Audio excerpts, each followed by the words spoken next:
Aiman punya ayat. Kita boleh gunakan premis kita ikut suka hati kita supaya kita boleh buat banyak aktiviti. Kalau kilang itu kilang roti, kata kita ada satu bisnes buat roti buat roti. Kalau kita mahu buat karipak ke, mahu buat roti lain ke, kita tidak dihalang. Boleh buat. Kita nak buat bau ke, sebab mesinnya sudah ada. Mesinnya sudah ada, bahannya sama juga, telur, gula, air, bahannya sama. Jadi kita tidak dihalang. Dalam konsep open partnership tak dihalang.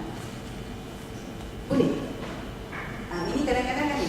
Semasa saya mula-mula masuk, saya lihat sistem dan operasi tadika ABS, saya pun boleh buat. Saya kata macam mana boleh buat ni? Tak logik saya kata. Ceritanya begitu. Ceritanya begini.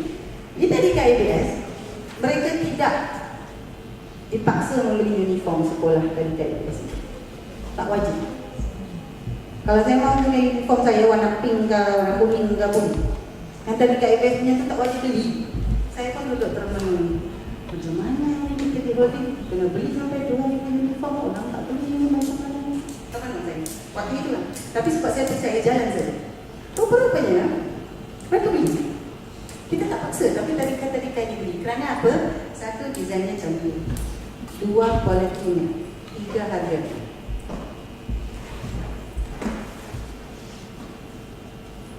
Dalam itu nak masuk jadi tadika ABS itu memang seperti itu.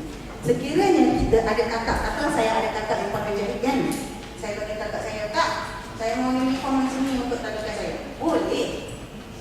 Dia bagi, cuba desain baju itu saya kena belilah. Membuat ni itu saya perlu buat orang lain. Tetapi dalam 24 tadika yang masuk itu tak ada satu pun yang buat begitu. Semua beli dari pusat. Saya pun tidak faham. Kemudian saya kata memang benda-benda ini kalau kita buat betul, percaya dia jadi. Kemudian 2, buku.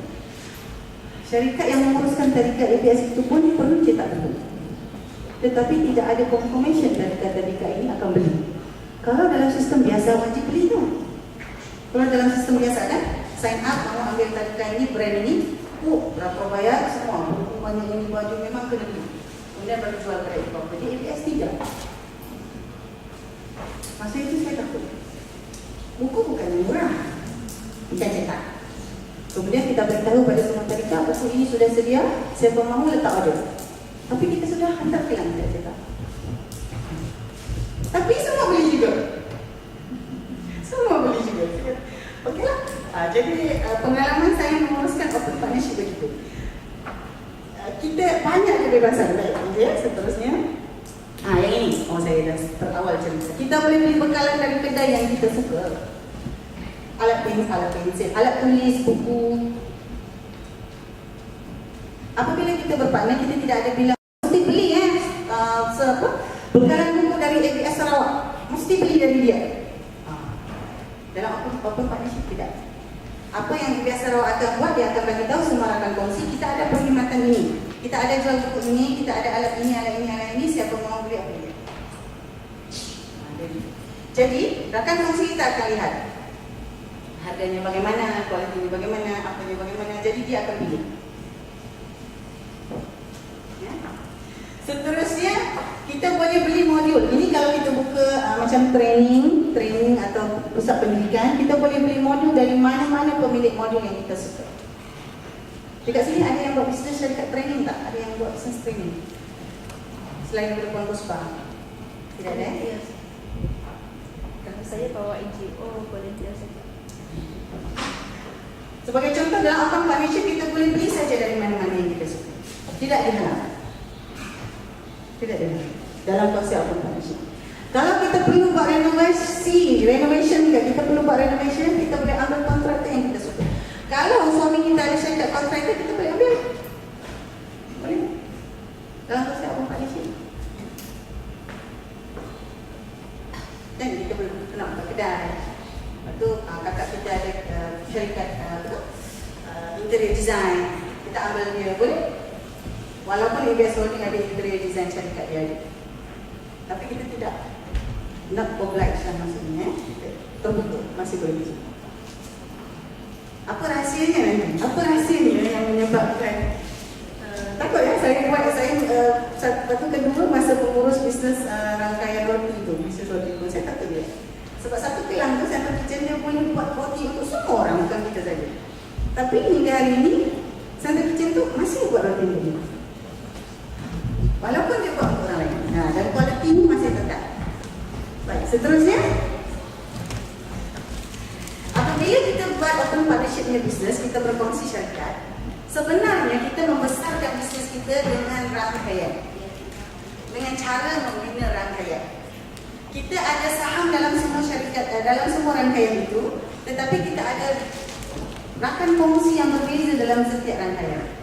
Jadi nanti kalau tuan-tuan dan puan katalah ada satu bisnes di sini, mahu buka satu katalah di Johor, tahun depan akan ada rakan kongsi yang di Johor.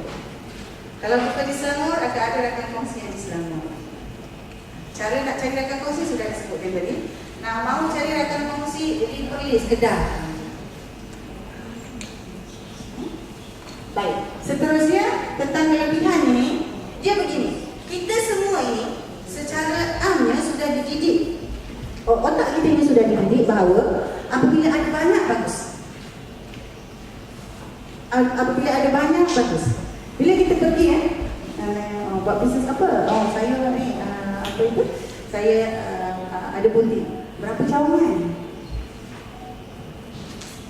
6. Bagus. Jadi bilangan itu, cawangan itu, rangkaian itu, berapa banyak itu sudah bisa mengertikan dengan kualiti. Kalau banyak maksudnya bagus. Memang begitu. Cuba tuan-tuan reflect balik. Kita kalau cari mesti akan cari yang macam ada banyak. Ada banyak cawangan ke, ada banyak dia bila ada banyak tu disamakan dengan kualiti. Secara amnya memang begitu. Kita dididik begitu. Cara berfikir kita. Jadi apabila kita berangkaian juga, strategi dan fungsi marketing serta branding itu dibuat di peringkat HQ. Seperti ABS. Aktiviti branding yang itu sebenarnya dilakukan oleh ABS HQ, ABS Aina Holding HQ. Ada beberapa orang yang memang ditugaskan untuk branding. Yang ini strategi kita tidak nampak. Yang kita nampak cuma tiba-tiba dia buat seminar, tiba-tiba dia buat sekolahbusiness.com online, tiba-tiba dia buat convention. Itu taktiknya saja, strateginya itu mereka yang tahu, mereka yang susun branding. Kemudian seterusnya kerja pengurusan yang rutin dan membebankan diserahkan kepada individu. Ini yang rutin. Tuan-tuan dan puan, apakah yang tiap-tiap bulan tuan-tuan dan puan buat dalam bisnes? Mesti buat punya. Akang. Lagi? Meeting lagi? Marketing promosi tiap-tiap bulan buat. Okay, lagi? Hantar invoice tu bagian-bagian pertanian account kerja-kerja pertanian account lagi. Gaji bagian HR. Baik, perkara-perkara yang rutin ini yang berulang-ulang setiap bulan adalah perkara yang boleh disistemkan dan di-SOP-kan. Perkara inilah yang diambil alih kerjanya oleh ibu pejabat. Dia ambil alih kerja-kerja itu. Saya memantau sepenuhnya perjalanan akaun syarikat roti. Saya pegang sahamkan. Jadi ada duit masukkan dia menjaga. Jadi saya memantau secara sepenuhnya akaun syarikat roti. Apa yang kami buat adalah setiap bulan saya akan minta bahagian running account di ABS Holding untuk memberi laporan kewangan kepada saya. Dan saya akan bawa dalam mesyuarat eksekutif pelaksana setiap bulan. Kami akan duduk ada laporan operasi, status apa, jualannya, agent berapa, apa itu semua, termasuklah laporan kewangan. Jadi kami akan duduk. Tugas saya untuk bawa masuk laporan kewangan. Tugas saya di dalam mesyuarat. Jadi tugas-tugas itu saya tak buat dah. Saya tak buat. Running account yang buat. Kerja saya memang sign check. Saya tidak dinamakan untuk sign check. Saya akan lihat dia keluarkan duit berapa, keperluannya apa, itu kerja saya. Kerja yang untuk buat marketing ada orang lain, kerja yang menjaga kitchen ada orang lain. Jadi ada kerja-kerja yang HQ sudah ambil. Bayar-bayar gaji tim roti HQ itu saya pun tak perlu buat. Semua HQ yang buat. Itu sebabnya saya ada masa jaga banyak syarikat. SOP semua anak syarikat itu saya kena tengok. Ada berapa yang saya sebut tadi 100 anak syarikat. Tapi itu semua dibuat secara berpasang. Sebab saya dah tak perlu tengok benda lain. Yang itu HQ sudah ambil kerja dia buat. Kalau untuk marketing, anak syarikat bentangkan plan pemasaran, beri pada HQ. Kerana pemasaran bukan sebut tadi kan, setiap bulan memang akan ada. Jadi plan pemasaran kita setahun dulu, kita serahkan pada tim pemasaran di HQ, HQ akan susunkan. Kita cuma ambil laporan tetap. Jadi kami disibukkan dengan, kalau di roti kami sibuk apa plan baru. Okey, bulan puasa, roti budak sekolah tak boleh jalan, kita buat roti belauk jual bazar Ramadan. Okey, cuti sekolah tak ada, kita jual wedding gift, roti untuk dipackingkan dalam wedding. Kita buat cantik-cantik. Kita dapat banyak tempahan. Ini nak cerita lah. Kami punya CEO, Tuan Hewa Dendi, buat perkahwinan keluri kahwin anak-anak. Dia order berapa ribu roti, saya tak ingat. Saya tak ingat berapa ribu.